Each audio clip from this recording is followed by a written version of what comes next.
Pada tahun 2007 ataupun 2006, aku dah lupa tarikh yang sebenarnya. Tapi masa tu aku duduk di tingkatan 4. Aku masih bersekolah. So boleh dikatakan cerita ni dah lebih daripada 10 tahun lah. Jadi aku nak berkongsi cerita ni dengan korang. Pengalaman aku orang cakap, orang kata apa, melalui perkara mistik kan. So untuk pengetahuan korang, aku bila cuti SEM memang aku akan pergi duduk dengan maksu aku dekat Kuala Lumpur. Aku tinggal di Perak. So bila cuti sekolah je, aku akan pergi bantu restoran maksu aku di Kuala Lumpur, di Selayang lah. Okay, so setiap tahun masa cuti sekolah memang akan ke sana. Daripada aku tingkatan 2, tingkatan 3, sampailah tingkatan 4. Yang aku lalui misteri ni pada tingkatan 4. So pada tahun tu cuti sekolah, bila aku duduk kat sana, kiranya aku akan stay dengan maksu aku lah di Selayang tu, dengan rumah family lah, kira rumah maksu dan paksu aku. Satu hari tu bila aku dah habis kerja kan, aku daripada KL, so aku nak pulang ke Ipoh. Biasanya maksu aku akan hantar lah naik kereta kan, naik kereta dengan satu family lah, kiranya daripada Selayang akan hantar aku balik ke Ipoh.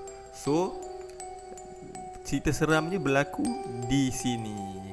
Masa perjalanan aku dengan maksu aku ni, daripada KL daripada Selayang ke Ipoh, perjalanan lancar seperti biasa. Tak ada gangguan apa-apa, tak ada masalah lah.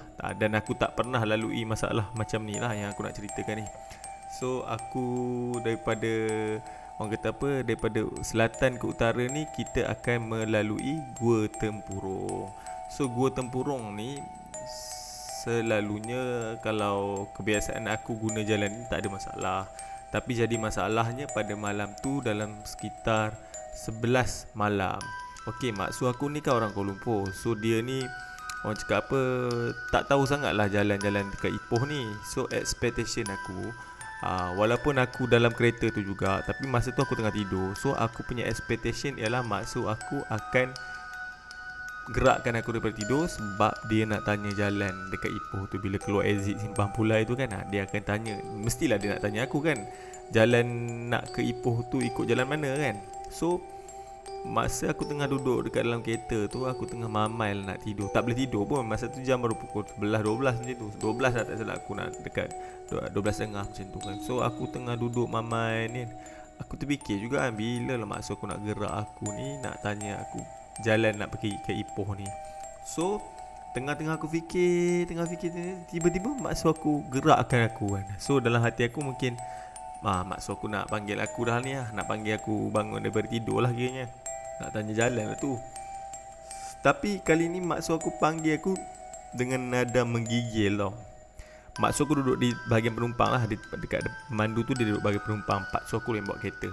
So dia kata kat aku, bangun, dia cakap, tolong baca apa-apa surah yang aku tahulah. Jadi dalam otak aku ni pun, aku pun fikirlah macam pelik juga kan soalan dia ni kan, nak baca surah apa kan. So aku tak dapat tangkap lagi apa yang dia cuba cakap. So bila aku terjaga je mata aku, maksud aku pada ketika tu dia dah panik tau. Dia panik dan macam nak menangis. Jadi aku tanya, maksud kenapa kan? Maksud aku pun bagi tahu ada benda ikut kita dari tepi. So masa tu aku dah dapat tangkap lah, ni mesti ada macam something wrong lah kan. So masa tu aku tak tengok kiri kanan pun. Aku memang tak tengok kiri kanan. Aku takut gila. Maksud aku cakap benda tu macam kain terbang. So aku pun macam confused lah kan, kain terbang, ada ke hantu macam kain terbang kan. So masa tu aku memang takut gila. Tapi yang aku respect paksu aku, dia maintain je bawa kereta, dia maintain, dia tak cakap apa, dia diam je kan. So maksud aku masa tu dia dah mula baca ayat kursi, dia menggigil macam nak meraung. Aku tengok masa tu kan. So aku pun takut lah, dalam hati aku jantung macam nak rebah, macam takut gila lah kan, bila jadi macam tu, situasi yang kau sendiri tak pernah lalui kan. Jadi masa tu maksud aku cakap, benda tu ada jarak dalam 15 meter je. Dia duduk dekat divider highway tu kan. Masa tu betul-betul lalu kat Gunung Tempurung. So dia cakap benda tu duduk 15 meter dan dia berjalan ke hadapan. Maksudnya dia ikut je kereta tu kan. Aku masa tu aku kuatkan hati, aku baca Al-Fatihah, aku toleh ke kiri. Dan memang betul guys, benda tu memang ada. Dan ini pengalaman aku sendiri. Benda tu putih macam kain terbang. Aku tak tahulah apa benda, pontianak ke apa. Tapi memang dia terbang. Dia ikut je kereta kita orang kan. Tapi yang paling aku cuak sekali kan, bila dia naik, dia pusing U-turn dekat depan kereta tau. Depan kereta, maksudnya kan tengah drive kan. So dia lintas je dekat cermin kereta tu. Dia duduk atas kereta. Masa dia duduk atas kereta tu, Allahu Akbar, Tuhan je lah tahu perasaan kita orang macam mana. Nak menjerit rasa. Yelah jam pukul 12 lebih macam tu, tak sampai pukul 1 pun. Tapi benda tu berani kacau masa jam macam tu. Tapi yang bestnya, jalan raya tak ada orang tahu, memang sunyi. Jadi masa tu aku speechless habis lah. Aku tak banyak cakap lah. Aku dah ya Allah Akbar, ya Allah Akbar. Lepas tu aku terus diam kan, sebab benda tu adalah atas kereta. Maksud aku dia cakap benda tu masih ada dalam atas kereta. Yang masa dia atas kereta tu aku tak tahulah ada lagi ke tidak kan. Tapi memang yang masa kat tepi tu memang aku nampak lah kain putih tu. So masa tu mate, dalam tu ada mate. Kita orang 4 orang lah, maksud aku dan mate. Mate pun dah diam speechless, takut gila. So selepas je keluar, orang kata benda tu masih ada lah atas kereta. Selepas je keluar exit Simpang Pulai, aku lega sikit lah kan. Orang cakap apa dah masuk tol kan. Aku tanya maksud aku, ada lagi ke benda tu? Maksud aku cakap dah tak ada. So benda tu tak ikut sampai balik lah.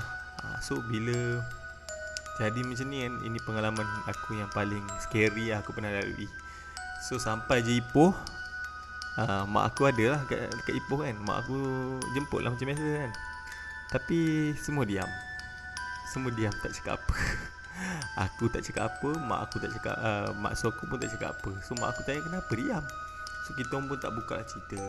Sampailah besoknya barulah kita cerita benda tu. Bila cerita benda tu, mak aku macam tak percaya lah. Tapi dah sebabkan benda ni aku pun ada, mak su aku pun ada, pak su aku pun ada. Jadi dia percayalah. Bukan terpaksa percaya, dia percayalah. Kita convince dia memang benda tu betul kan. So cerita awalnya, pak su aku ni memang dah nampak dah sebenarnya. Dia masa tengah bawa kereta tu, sebelum sampai Tapah tu, antara nak masuk Tapah tu, pak su aku cakap dia memang dah nampak benda tu. So benda tu sebenarnya pak su aku ingat dia seorang je nampak. Jadi dia pun tak tegur lah. Dia tahulah benda-benda halus ni kan, benda-benda yang nak mengganggu kita ni. Dia diam saja. Tapi tak sangka mak su aku pun sebenarnya nampak. Bila mak su aku nampak, mak su aku tegur, itulah benda tu ikut sampai ke, orang kata sampai keluar Simpang Pulai tu. Nasib dia tak ikut sampai rumah kan. So moral of the story, kalau korang nampak apa-apa kat jalan raya, tolong jangan tegur. Kalau korang tegur, possibility benda tu akan ikut amatlah tinggi. Wallahualam. Itu saja. Sekian, terima kasih.